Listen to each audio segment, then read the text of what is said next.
The massive Imperial warship appeared without warning in Earth's orbit on a quiet Tuesday morning.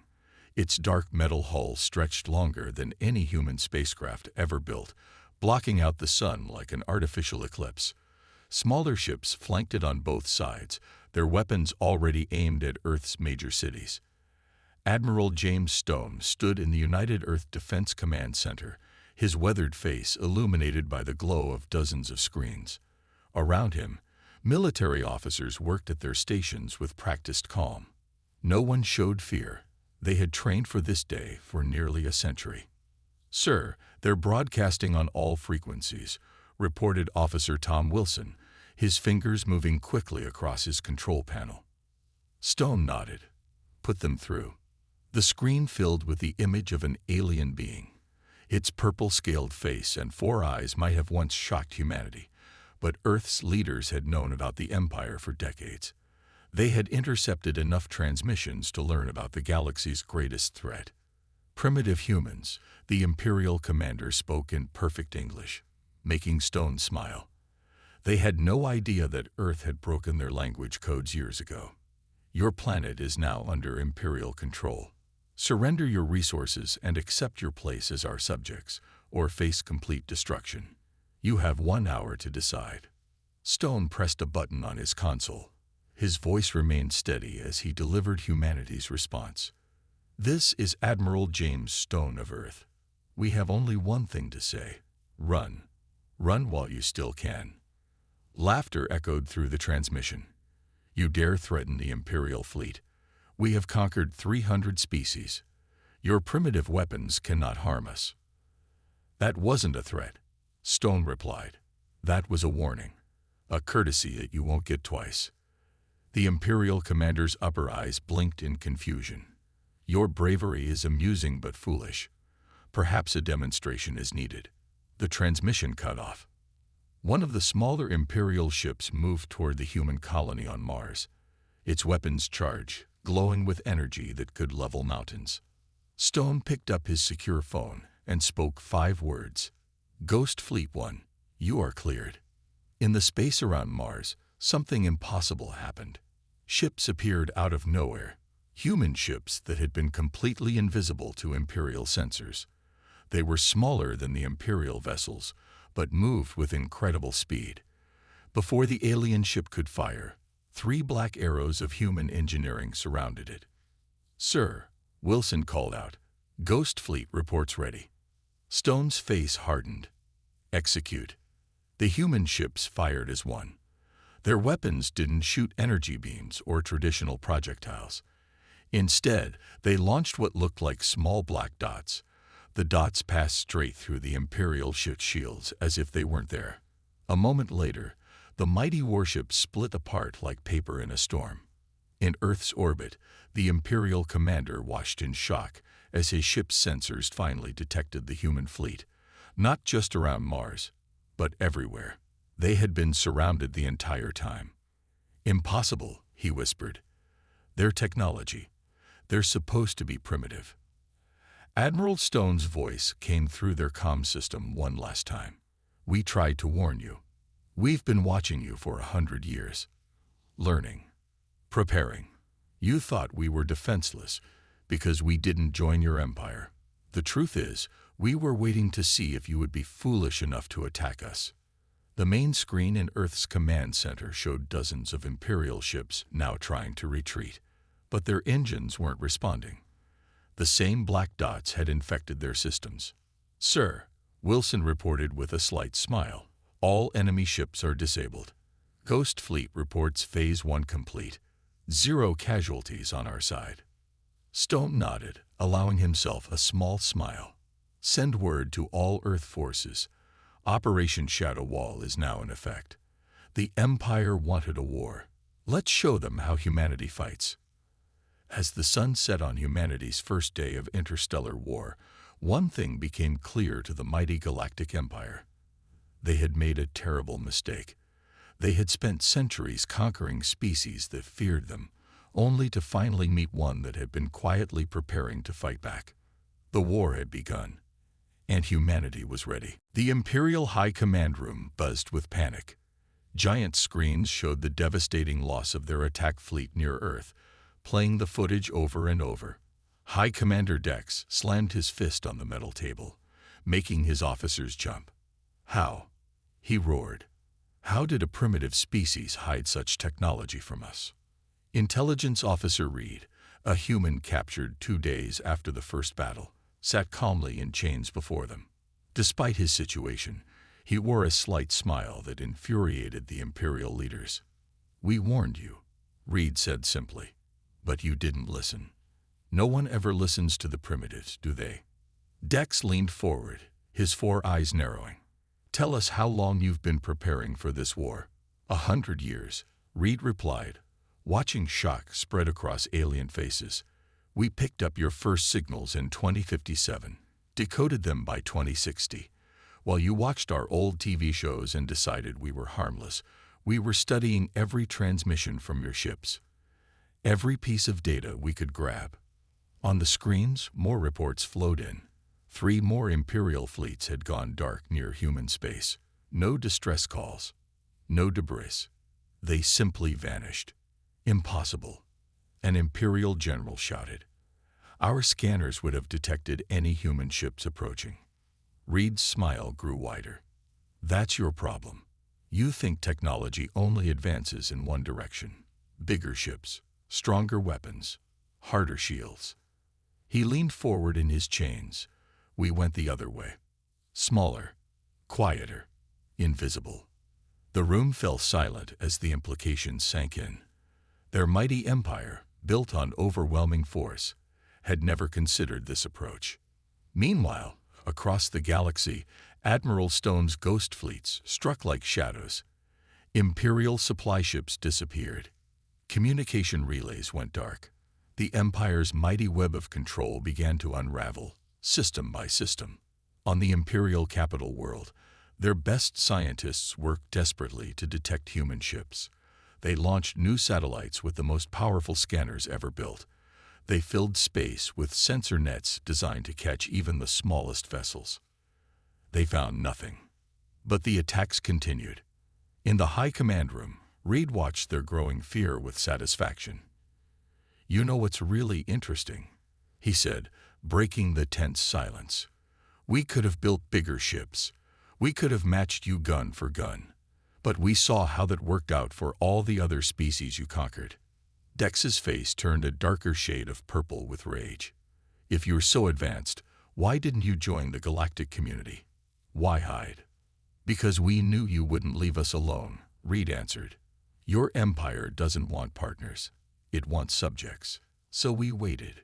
We watched. We let you think we were just another primitive species barely reaching for the stars." A junior officer burst into the room, his scales pale with fear. "High Commander, we've lost contact with the Centauri sector fleet. All 40 ships. Gone." Reed's expression turned serious for the first time. "That would be Admiral Stone's Ghost Fleet 1, the first of many." "How many fleets do you have?" Dex demanded. "Enough," Reed replied. "Hidden in places you'll never think to look. Built in underground bases while you watched our surface shipyards churn out primitive rockets, crewed by soldiers who trained their entire lives for this war." The screens suddenly flickered. Every display in the Imperial command showed the same message, transmitted somehow through their most secure systems. "This is only the beginning. You should have when you had the chance." Dex turned to his generals, real fear in his voice. "Send word to all sectors. Full military mobilization. Call in every fleet. We're at war with an enemy we can't see, using weapons we don't understand." Reed closed his eyes, knowing what was happening across human space. Ghost fleets 2 through 10 were launching. Operation Shadowfall's second phase was beginning. The mighty Galactic Empire was about to learn a harsh lesson about underestimating primitive species. As they led him back to his cell, Reed remembered an old human saying that seemed perfect for this moment. "Pride comes before a fall." The Empire's pride had made them blind, and humanity's patience had given them the perfect weapon. Surprise. The real war was just beginning, and humanity was done hiding. Captain Robert Miller sat in the darkness of his stealth ship's bridge, watching the massive Imperial supply fleet through his viewport. 20 huge cargo ships, carrying fuel and weapons to the Empire's front lines, protected by 5 warships. In the old days, this would have been an impossible target for a small attack force. But these weren't the old days. "Ghost Pack, sound off," Miller whispered into his comm. 4 quiet voices responded, each commanding their own invisible ship. 5 ships against 25. To the Empire, it would have seemed like suicide. To the humans, it was just another Tuesday. "Remember," Miller said, "hit and run, just like we practiced. No heroics." He checked his tactical display. "Execute in 3, 2, 1. 5 human ships appeared from nowhere, already firing their black dot weapons. The Imperial ship's shields flickered and died. Before the alien crews could even sound their alarms, the human ships vanished again, leaving 3 cargo ships drifting dead in space. The Imperial warships fired blindly, their energy beams hitting nothing but empty space. Their sensors showed no enemy ships, no escape pods, nothing but the endless dark of space. Then the humans appeared again, from a completely different direction. This time, they took out 2 warships and 4 more cargo ships. "Sir," his weapons officer reported, "enemy ships are trying to jump to light speed." Miller smiled. Too late for that. The black dots had already infected their engines. None of their ships would be going anywhere. Across the galaxy, this scene repeated itself hundreds of times. Small groups of human ships appeared from nowhere, struck hard, and vanished before the Empire could respond. Supply lines broke. Communication networks failed. Entire fleets found themselves stranded without fuel or ammunition. In the Imperial Palace, High Commander Dex received the latest reports with growing dread. 50 attacks in the last hour alone, his aide reported, hands shaking as he read the numbers. "We haven't managed to destroy a single human ship. We can't even prove they were there except for the damage they leave behind." "How are they doing this?" Dex demanded. "How can they be everywhere at once?" "Our scientists think they've developed some kind of cloaking technology far beyond ours," the aide explained. "They don't just hide from sensors. They seem to bend light itself around their ships. And their weapons." He swallowed hard. "The black dots appear to be some kind of nanotechnology that infects our systems. We still don't know how to stop them." Meanwhile, aboard the human command ship Shadow Blade, Admiral Stone reviewed the day's successes. His guerrilla warfare strategy was working perfectly. The Empire's mighty fleets were useless against an enemy they couldn't see or fight. "Report from Ghost Pack 7, his communications officer announced. "Another successful raid. 3 Imperial warships disabled. No casualties on our side." Stone nodded. The Empire was learning a painful lesson about humanity's way of war. They expected grand battles, fleets facing fleets in open space. Instead, they got shadows and silence, defeat without ever seeing their enemy. Back in Imperial space, Captain Miller's team prepared for their next strike. His sensors showed another juicy target, an Imperial weapons facility. "Remember when they called us primitives?" his pilot asked with a chuckle. "Still are, by their standards," Miller replied. "We don't have their fancy shield technology or their massive ships. We just figured out something they never did." "What's that, sir?" Miller watched as his small fleet moved into position, completely invisible to the facility's defenses. Sometimes the deadliest predator is the one you never see coming. He gave the order to attack, and 5 more invisible ships emerged from the darkness. The Empire was about to lose another facility, and they would never even know how many ships had done it.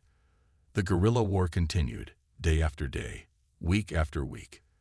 The mighty Empire found itself bleeding from 1,000 cuts, fighting shadows that vanished like smoke.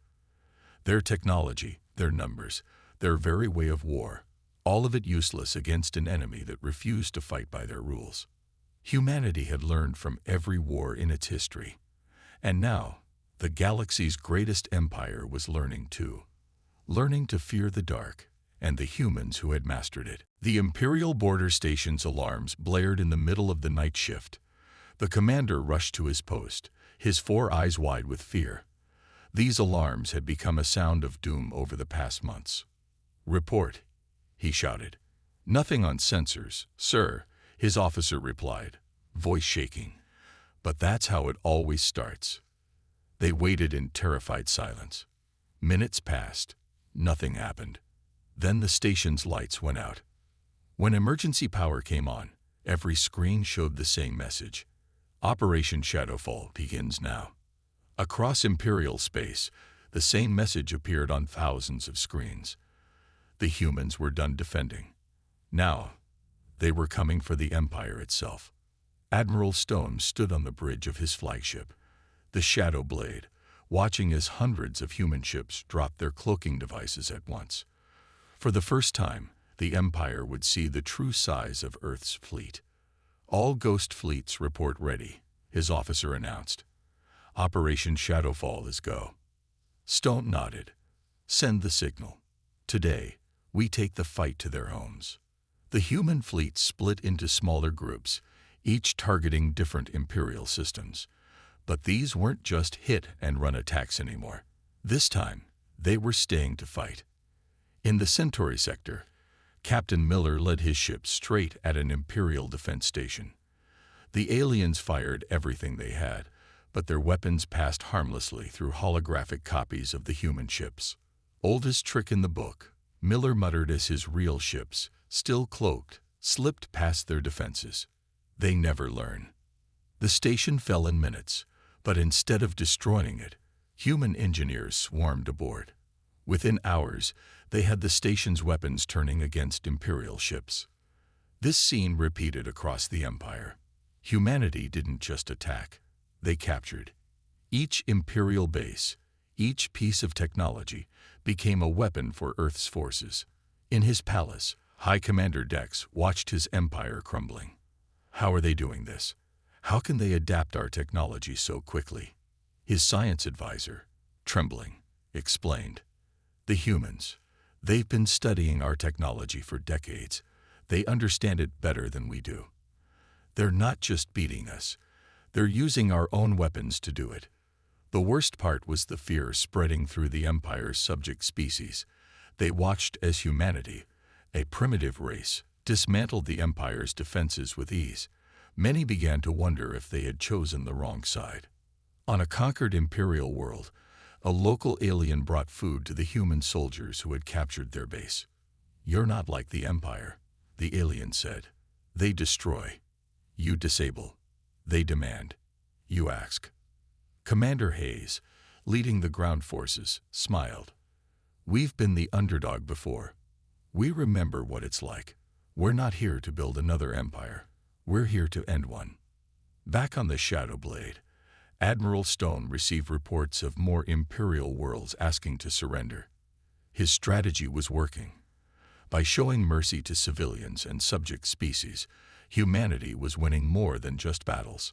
"Sir," his communications officer called out, "Imperial propaganda is calling us. The Shadow Giants now. They're saying we're demons who can appear anywhere, control any technology, and disappear at will." Stone allowed himself a small smile.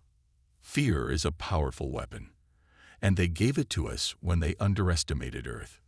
In space, the battle continued. Imperial ships found themselves facing enemies who could appear from any direction, use their own weapons against them, and vanish before they could respond. But it wasn't just superior technology winning the war. It was humanity's understanding of fear, mercy, and hope. While the Empire had ruled through force, humans offered their captured worlds a choice: freedom or alliance. Most chose alliance. As the 4th month of Operation Shadowfall ended, the Empire had lost a third of its territory. Not to destruction, but to choice. Their subject species watched humans fight with honor and intelligence, and they began to dream of freedom. The Empire had started this war expecting to crush another primitive species. Instead, they had awakened a giant that had been watching, learning, and preparing. Now that giant was teaching the galaxy a lesson about underestimating humanity. The tide hadn't just turned. It had become a flood. High Commander Dex stood before the last loyal members of the Imperial Council. His once pristine uniform was wrinkled, his scales dull from lack of sleep. On the screens behind him, red dots showed all the systems they had lost to the humans. "We must use the planet breakers," he declared. The council chamber erupted in shocked whispers. Planet breakers were the Empire's most terrible weapons, forbidden by their own laws for 1,000 years. "The humans leave us no choice," Dex continued. "We've lost half our territory. Our own subject worlds turn against us. We must show them true Imperial power." In Earth's command center, Admiral Stone watched the intercepted transmission with calm eyes. They had expected this. The Empire always turned to bigger weapons when their normal ones failed. "Sir," Commander Hayes called from her station, "Imperial shipyards are activating. They're building something massive." Stone nodded. "Send the signal. Execute Phase 5. Across Imperial space, human hackers who had hidden in their systems for months began their work. The Empire's mighty computers, which controlled everything from weapons to life support, had been compromised long ago. In an Imperial shipyard, workers watched in horror as their automated systems turned against them. Construction robots froze. Computer screens went dark. And in the darkness, a message appeared. "We warned you about escalation." The Empire's planet breakers, already under construction, began to tear themselves apart. High Commander Dex received the reports with growing panic. Every shipyard, every weapons facility, every military computer system was shutting down. Decades of Imperial technology, useless in minutes. "How?" He screamed at his tech experts. "How are they in every system?" A young tech officer spoke up. "Sir, they've been in our networks since before the war. Those primitive internet signals we ignored. They were mapping our entire network. They didn't just study our technology. They learned to control it." In orbit around Earth, humanity revealed its own surprise. Giant stations, hidden under cloaking fields, became visible. They made the Empire's planet breakers look small. Imperial Command. Admiral Stone broadcast on all frequencies. "Look carefully. While you built weapons to destroy worlds, we built shields to protect them. Your planet breakers wouldn't have worked anyway." The revelation broke something in the Empire's remaining allies. The humans hadn't just outfought them. They had outthought them at every turn. On a dozen Imperial worlds, riots broke out. The Empire's own citizens, seeing their leaders' desperation and humanity's restraint, began to question everything. Captain Miller led a fleet to rescue Imperial civilians from their own military's crackdown. His ships, still invisible to Imperial sensors, slipped through their blockades. "This is why we win," he told his crew as they evacuated thousands. "Not because we're stronger, but because we remember what it means to be the ones in need of help." In his palace, Dex received more devastating news. 3 more sectors had declared independence. The Empire's own elite guards were deserting. And the humans just kept coming. "Sir," his last loyal advisor reported, "the humans are broadcasting something to every world in Imperial space." On millions of screens, Admiral Stone's message played. "To all Imperial citizens and subject worlds, we don't want your surrender. We don't want to rule you. We want to free you. Choose your own path. The Empire's time is over." The response was overwhelming. Imperial warships, commanded by aliens who had served the Empire for generations, began turning their weapons on their former masters. "They're not even fighting us anymore," Commander Hayes observed, watching the reports. "The Empire is tearing itself apart." Stone watched the chaos with mixed feelings. They had won not through destruction, but by showing the galaxy a better way. "Sir," his comm officer reported, "Imperial High Command is requesting terms." But before Stone could respond, more urgent news arrived. High Commander Dex had fled the capital. taking what remained of the loyal fleet. He had one last desperate plan. The Empire was falling, but its leader wasn't going to go quietly. The final battle was about to begin, and it would be the most desperate yet. Humanity had pushed the Empire to the edge. Now they would see what a cornered enemy would do. High Commander Dex stood on the bridge of his last super dreadnought, watching as the remains of the Imperial fleet gathered around him. 300 ships, all that was left of an empire that once ruled 10,000 worlds. Status of the weapons, he demanded. All warheads armed, sir, his weapons officer replied.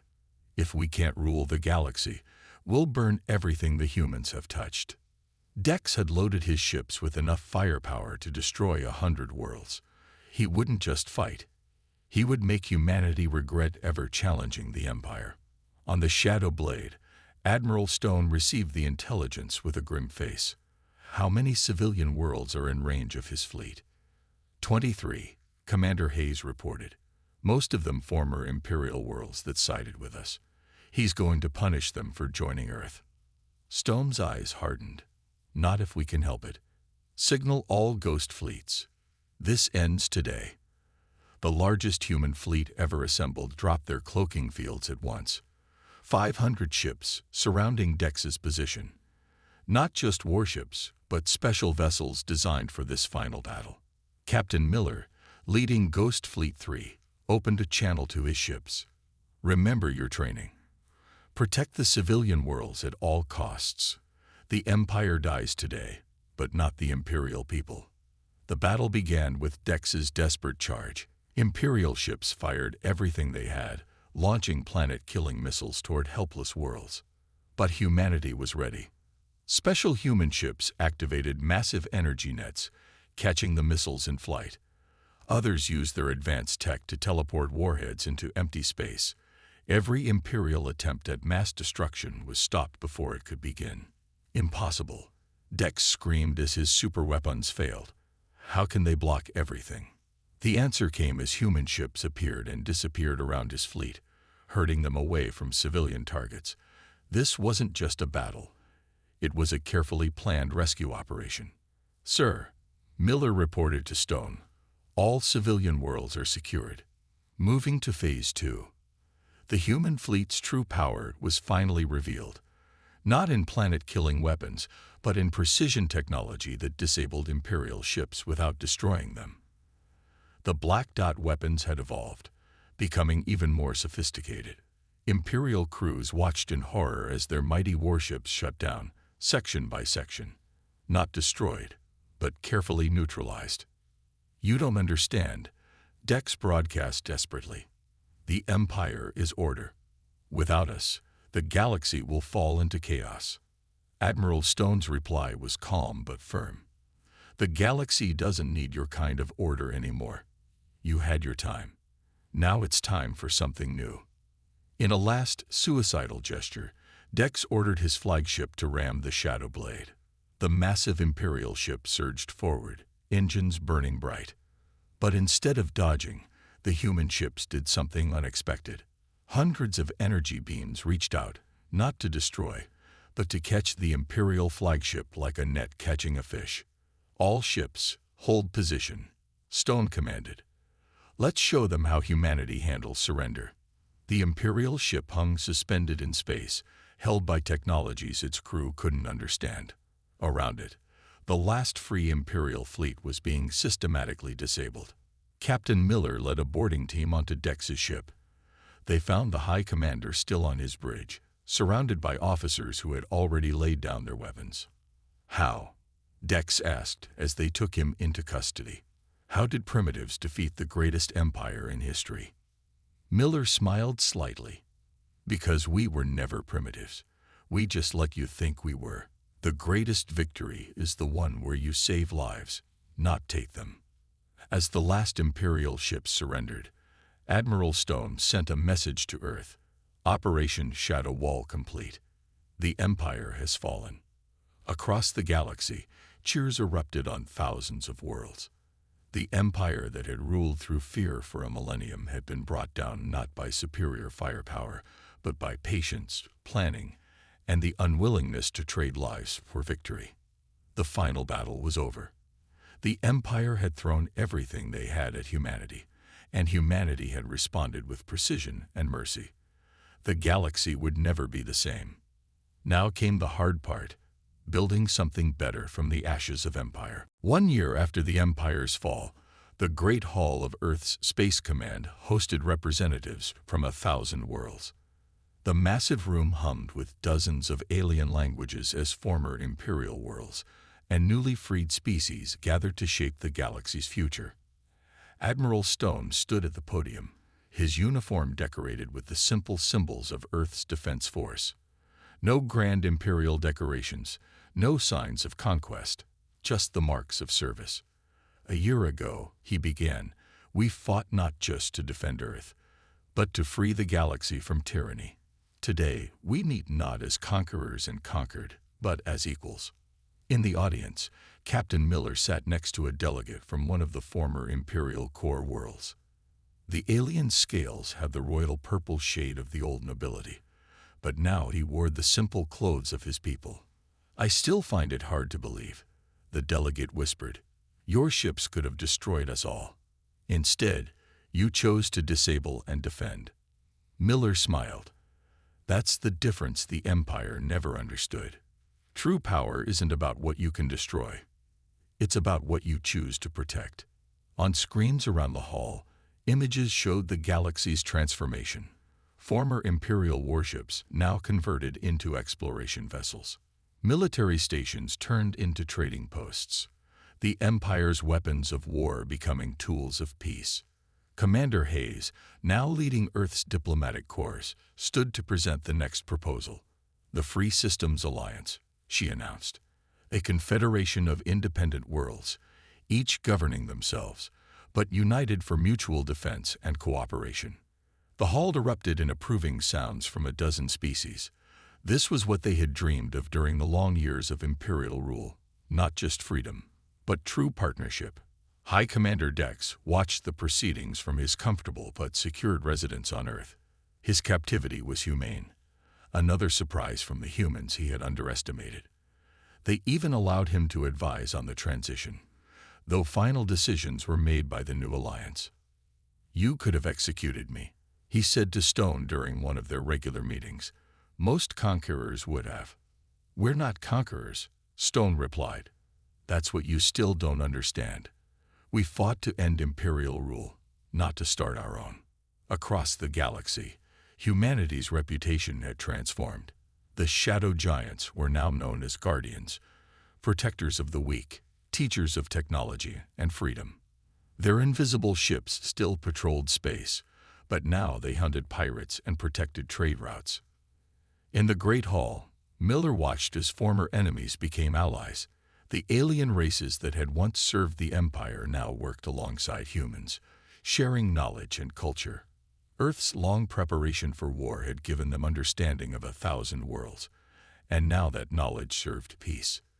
The humans knew about us for a century, one alien ambassador told his people. They could have struck at any time, conquered us when we were weaker.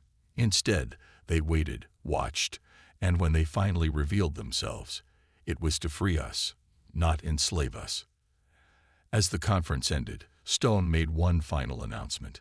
Earth opens its universities to all species. Our technology, our science, our art, everything we have, we share. The time of imperial secrets is over. The declaration caused a sensation.